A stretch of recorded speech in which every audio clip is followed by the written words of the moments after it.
From our studios in Scottsdale, Arizona, this is Retirement News Online. So Medicare can be confusing, and making the wrong choice can lead to higher costs and limited coverage down the road. Now today, we're sitting with financial advisors to break down the basics of Medicare, explain common options, and share what retirees and those approaching 65 need to know before enrolling. And joining me is John and Brian Pullaro in Myersville, Maryland. How are things in Myersville? What do I need to know about Myersville? Anything? Small little town in between Frederick and Hagerstown, Western Maryland. Yeah. Our commute to Baltimore and D.C. Fun place. Great place. A little bit humid in the summer. We've got the Chesapeake Bay right nearby. Oh, nice. Wonderful place. So I'm going to start with you, Brian, because you are the man who handles a lot of the Medicare, in this firm. Let's start with the main parts. What are they? What do they cover? So you've got Medicare Part A, which is your hospital insurance, and then you've got Medicare Part B, which is your medical insurance, and then you've got Part D, which is your drug insurance, and then you've got Medicare Part G, which is a gap insurance. It covers what Medicare A and Medicare B and D do not cover, is they are limited to what they cover. And then you've got your Medicare C, which is your Advantage plan, which can do Medicare Part A, B, and D all wrapped in one plan. So those are the basic. I can see after hearing this why so many people are confused about, how this actually works. And I guess I'll talk about common mistakes that people make. I mean, one of the mistakes is this is complex enough where you need help. But what are some common mistakes that you guys see? Scott, basically, we focus most of our attention on financial planning. Mm-hmm. And we've got great clients that have had wonderful careers. They have earned a lot of money. They're successful in their careers. They're knowledgeable folks, but they don't quite understand all the rules of Medicare. Lots of mistakes happen. Number one, not working with an advisor. We can coach you and help you make that right decision. So it's not just about making money in retirement, it's about saving money. So we want to keep your premiums at lowest as possible. We have clients that don't realize that each spouse has to enroll separately. So they're coming from a healthcare environment where they had joint coverage.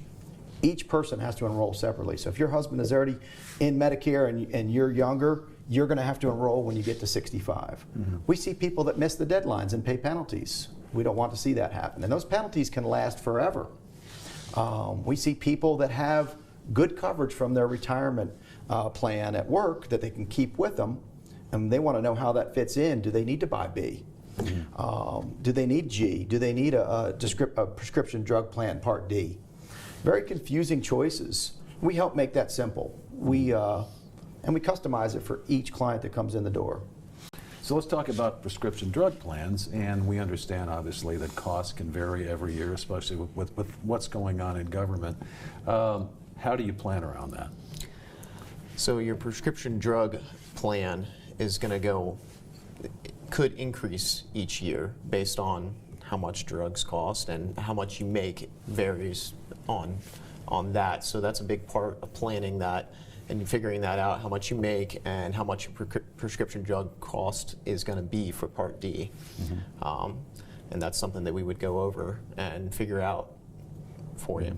Now, one of the things too about Medicare, unfortunately, it doesn't cover much long-term care, if any, right? How does Medicare planning fit into broader retirement and financial planning? And you kind of hinted at it early on, that they kind of have to work together, don't they? Yes, they do. People have to understand the difference between Medicare and Medicaid. Mm-hmm. Two entirely different programs. Medicare does not pay for long-term care insurance unless you're in a hospital and you're admitted, but it's a very limited period of time, up to 60 days.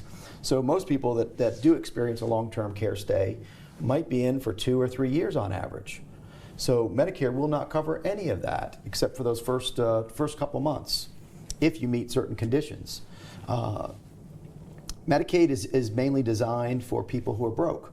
So we can help people remove their assets from one spouse to another with the help of an attorney and qualify for Medicaid.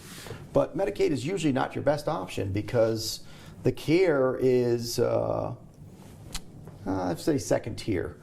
You're not going to get the pick of the litter of the facilities that you might want to see a loved one or your spouse in. So we recommend trying to self-fund for that or look into long-term care insurance.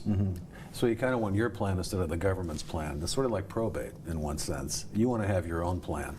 Well, it certainly makes sense. We appreciate your time, guys, and thank you for sharing your expertise and experience with us. Thank you, Scott.